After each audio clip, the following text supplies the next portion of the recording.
I think we are missing out on Shai Gilgeous-Alexander having one of the best MVP seasons or MVP-like seasons that we've seen in a very long time. Like, this comes up probably as a historic MVP race when you have Jokic going for number 4, averaging a triple-double, like a legit triple-double, not a phony triple-double.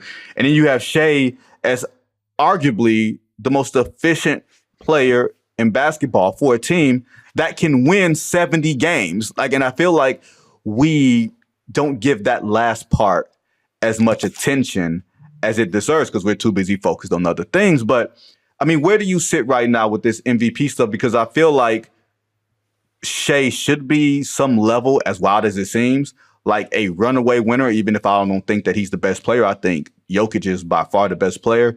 But I feel like when you have a 15-game lead on the next best teams in your conference, as tough as the West is, and you're the only, superstar type of player, I feel like it's rather easy, but I understand that people want to go with Jokic.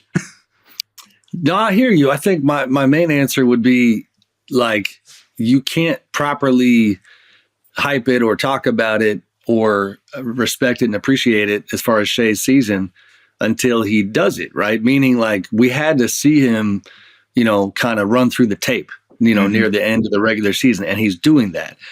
Shameless plug, I'm excited this week. I don't know how the story's going to turn out. I'm going to write something about Shai in OKC. As you know, access is at times really hard with them, but I was able to peel the young man away for a couple minutes and have a pretty fascinating chat the other day that I think is going to shed a little light on his mentality going into the playoffs. He's a monster, man, and he is leading a team that, like you said, I do think he is, and they are making the decision easier for people at the end here, coupled with Joker getting hurt. It was just really bad timing for Joker to go down. Yep. Now, granted, he comes back. I'll be honest, because I'm now certainly, I would say, heavily leaning towards voting for Shai.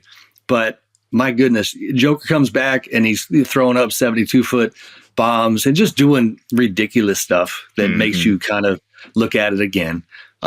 My feeling had been, if we got to the end of the regular season and the Nuggets had scratched and clawed their way to, second or third in the West, and that gap between them and the Thunder wasn't as extraordinary and massive as it is now, then Joker's season has been historic in its own right. It's been incredible. But I agree with you. I think Shai, I shouldn't admit that I needed this framing to really sell me. Once I started looking at it more closely in terms of what Shai has done this season, and truly understanding that when people make comparisons to his airness, to Michael Jordan, that it's not sacrilege, that it's actually accurate. Now, we're not talking about legacy. We're not talking about, the GOAT discussion. We're talking about a season that he is doing the type of stuff that even Michael didn't do. When you talk about I'm getting in the weeds again, but when you break down, Vinny, the fact, you can't forget how how many fourth quarters he's not played this year, because they're so dominant and his minutes are down so much. You kind of need to unpack his production from a per 100 possessions standpoint to really start understanding what he's doing. I did that last week in a story, and I don't have all the numbers in front of me, but the one I remember is that 2 of the years where Michael had a similar statistical profile to Shai this year, Michael's points per 100 possessions was in the 40 neighborhood, like 40 and 39 in these 2 different MJ Shai's like seasons. 46 or something, right? He had 46.2. Like, it's insane. So, like, hey, NBA fans, if you just want to, properly contextualize this and have a green light to enjoy this dude as a just absolute badass scorer, that's what you got to realize. Like, he's doing Michael stuff. And then in addition to that, the playmaking, the defense, the leadership, which being around them a little bit, I've really enjoyed.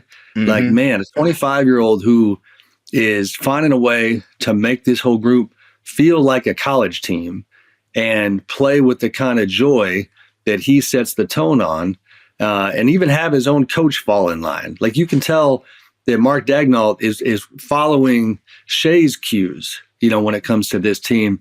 To me, that type of stuff all comes into an MVP discussion. For one, I'm going to just go with how my own MVP criteria has been. And every year is different. Like people who try to say that you have to judge MVP every year by the same criteria, every year is different by and large. But the one thing I will say, and I lean on history, I lean on history a lot because I feel like in 70-something years, like I'm not going to be the person saying I'm smarter than everybody else. But there are very few instances where a player is on a close to 70-win team. If they win out, which is, they could choose to win out if they want. They play the Lakers twice. They could decide to gerrymander that to say, hey, we can either bury the Lakers into the 3-6 or keep them in the 4-5 or whatever it is. But they can conceivably win 70 games. And I know that we don't think that 70 games means anything anymore because of what the Warriors did in 2016 when they went 73-9 and then got walked down in the NBA Finals. But it still says a lot to win 70 games, especially with one true superstar. By and large, when you win 65 plus games, that best player wins an MVP. It's just how usually it goes.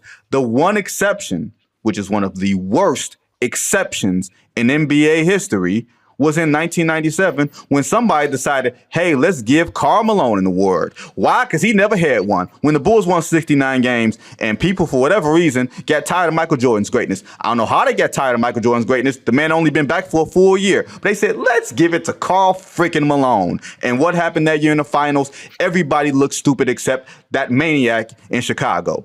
And that's where we sit right now. Like you said, 33 a night. 6 assists, 5 boards, one of the best defensive players in the league.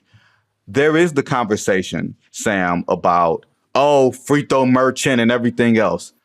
I don't like the way that he plays all the time, but to some degree, I understand it. He's the one guy on that team, if you're going to say in a playoff setting, he's the one real guy that's going to be able to get his shot.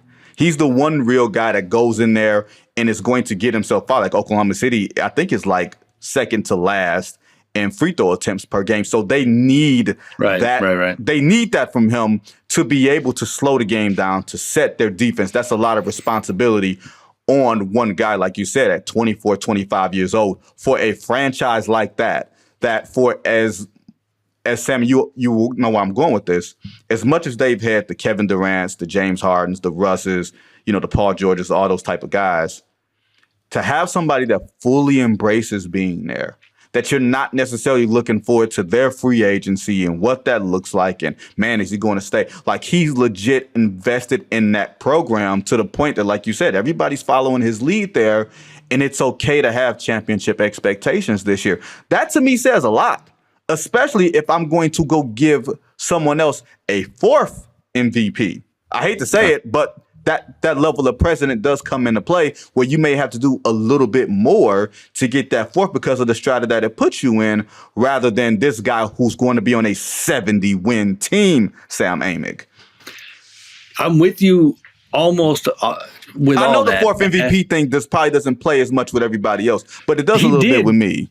But he did that. Like, he did it. He really did. I think you're actually taking a little credit away from Shai, because to me, it's not about Joker having to hit the precedent that comes, the informal, unofficial precedent that might come with a 4th MVP. It's just like, in the absence of Shai, I have zero qualms about giving the MVP to Joker. For sure. Like, none. For sure. You know what I mean? Like, and I wrote about Giannis last week and trying to remind people not to forget about what, his stuff is historical in terms of impact. But the optics of their season, obviously, especially at this point, it's off the wheel, off the tracks. Right. But Denver, the group around Joker, needed to find a way to have more collective success. And I know that sounds like, wait, why should that matter on MVP? I mean, it does. Like, the story of each team's season matters. And right now, Denver is a to be determined vibe. You know what I mean? Like, dangerous on some nights, inconsistent. And you look at Shai and OKC, and they are just as much of a known commodity as we have in this particular season. Even Boston, was so kind of up and down first half of the season. Doesn't matter that much because you, as defending champs, you get that pass. You know what I mean? Right. Cleveland, for the most part, known commodity, but then they drop 4 in a row. You start wondering, and yes, there's still however many games left with the Thunder, but my God, they just keep chugging along. What is it right now? trying to look 16 back. 12. Yeah, 62-12, but it's also, let's see, they were 46-11. I mean, they won 16 out of 17. Yep, that's the one. Yeah. And They're closing the season with a certain seriousness. oh my God. Like you just sit there and look at the schedule and there's just, there's nothing but W's. So that is all Shai, man. And, I'm about 2 weeks into having started to feel comfortable going in the Shai direction because I did spend a lot of the year looking at Joker going, holy SH, like, man, he's doing this again and he's taking it to a different level. I think as another part of this conversation, Vinnie, I don't know how you see it.